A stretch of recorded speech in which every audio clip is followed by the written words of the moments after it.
So make sure you went through that area model recording first, because we're going to now look at a second method. Now, this is likely more similar to a process you're familiar with, but it accomplishes the same thing as the area model. So let's run through it. Here we go. We're going to first do a review exercise with just numbers here. So 3065 divided by 12. We're going to call it long division because you're going to set it up just like you've been setting up division problems since you were in 3rd and 4th grade. So we're going to focus just on the fronts. So does 12 go into 3? No.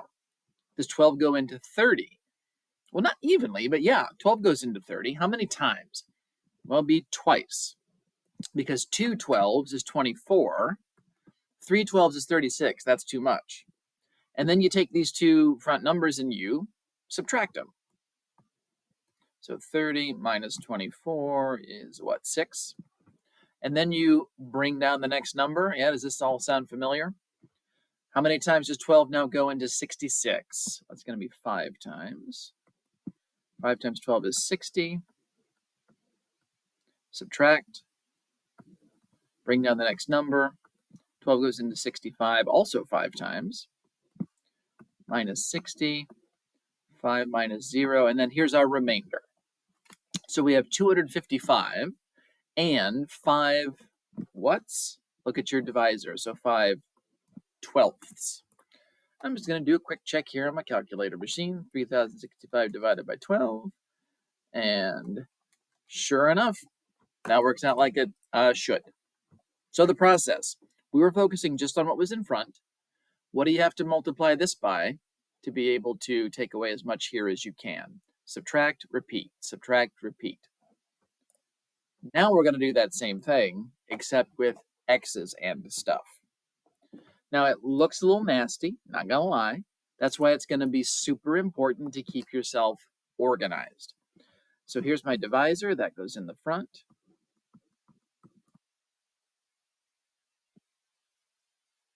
My dividend, that's what's going to go in here. So 4x to the 5th, and on and on.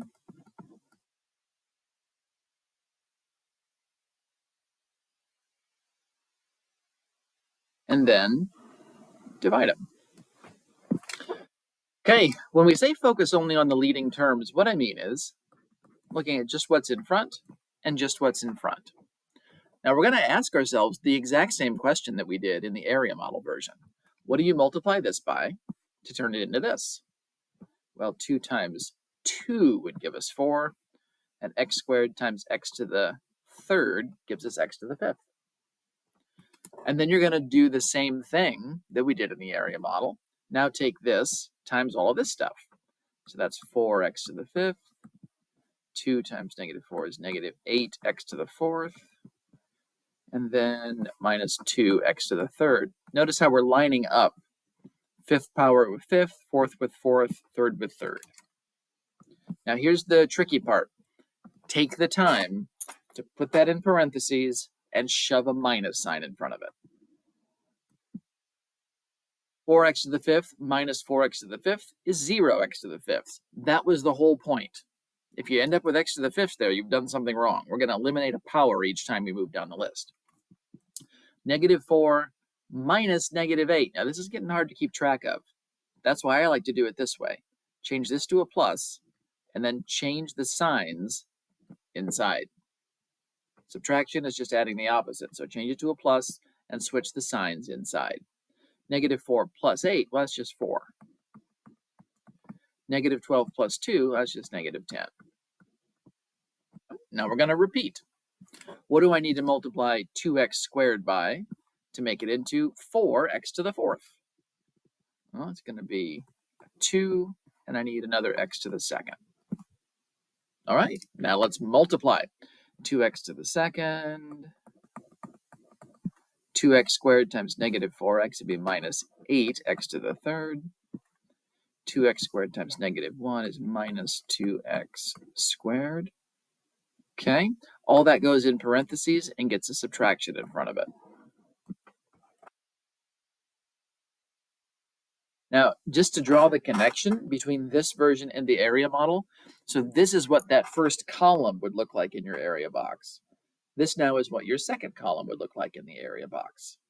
The subtraction then just makes it, I don't know, a little easier for us to know exactly what we should be finding next. Okay, I'm going to switch this again to a plus, change these signs inside. 4x to the fourth minus 4x to the fourth is nothing. Negative 10 plus 8 is negative 2x to the thirds. Next up, 2x squared plus 2x squared. Now, some folks like to bring this down and actually write it there. That's fine. I like to just keep them lined up. That way I don't have to keep writing those extra terms, but you do whatever makes you happiest. So here then is 4x squared. Let's repeat. To turn a 2x squared into a negative 2x to the third, I need a negative x. Multiply and subtract. So negative 2x to the third, that's going to be a plus 4x squared, a plus x, and then a subtraction. So in parentheses, minus. Change it to a plus, change the signs that come after. So negative 2x to the third plus 2x to the third, nothing. 4x squared minus 4x squared, also nothing. That doesn't always happen, but here it did. That's no problem. X minus x, also nothing.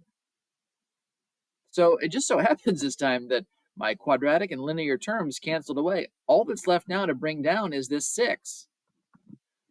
Here's how I know that I'm finished and that 6 is a remainder. You are at your remainder portion when what's left is a lower degree than what you're dividing by. So since I'm dividing by x to the second, once I'm down to x to the firsts, or just constants, anything left is going to be remainder. So let's then add on this remainder. So 6 over 2x squared minus 4x minus 1. There you go. Don't forget the big picture. What we're saying is, if I take what's here in red on the top and multiply it by 2x squared minus 4x minus 1, you know what you get? You get this thing. Let's go again. Okay, now there's an important aspect to this one. When you are doing the polynomial long division, I don't want you to skip over terms. Here's what I mean. We're dividing by x plus 1. That's easy enough. But notice here how we have x to the fifths, but there's no x to the fourths. We're going to be lining terms up. I don't want you to misalign your terms just because there's a power of x missing. So if 1 is gone, add in 0x to the fourths. 9x to the third, 17x squared, minus 3x minus 6. And by the way, I very much appreciate you sticking with me through this, because I know that for people like me, this is great fun. But for you, it's new and a challenge, so thanks very much. Okay, let's go. Focus on those leading terms. I want an x to become an x to the fifth. To do that, you got to multiply by x to the fourth. So take that times that. X to the fourth times 1. And so here's where, if you didn't have that 0x to the fourth in there, I worry you would line up your terms wrong, which would unfortunately then give you some errors overall, which is not what we're after. Okay, switch it to a plus, change the signs. Those go to 0. This is just negative x to the fourth. And then let's continue. So this to turn into this, we've got to multiply by a negative and an x to the third. Negative x to the third times x, negative x to the third times 1. Tell you what, for consistency's sake, well, I was going to make it blue, but now I don't care about it. All right. Always subtraction, which we're then immediately going to change to addition of the opposites. Negative x to the fourth plus x to the fourth, 0x to the fourths. 9 plus 1 is going to give me 10x to the thirds. Let's go again. To turn x into 10x to the third, you multiply by a 10. and an x squared. So that's going to be 10x to the third plus 10x squared. Subtract, change to addition of the opposite. Those will go to 0.